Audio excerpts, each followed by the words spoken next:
The federal government has laid out in its statute that every individual who earns an income must be responsible for his own retirement expenses. This is referred to as an instrument called RRSP, Registered Retirement Savings Plan. There is also another instrument called the pension plan, which is governed by the same statute. And together with the RSP and the pension, the total amount should be 18% of the person's gross income. That means the maximum of 18% of a person's gross income can go into his retirement plan. This legislation is absolute.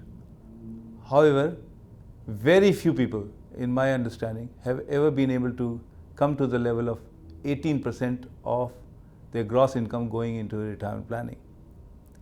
And why is that? Because they don't have the money, because on one side the CRA chops off 20% of the income, they're left with less money for their day-to-day expenses, and on the other hand they have to plan for their retirement based on this legislation.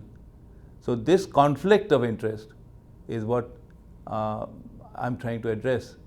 How do we contribute 18% as per the legislation into our retirement planning so that when we retire, we have adequate amount of money to live a happy ever after life?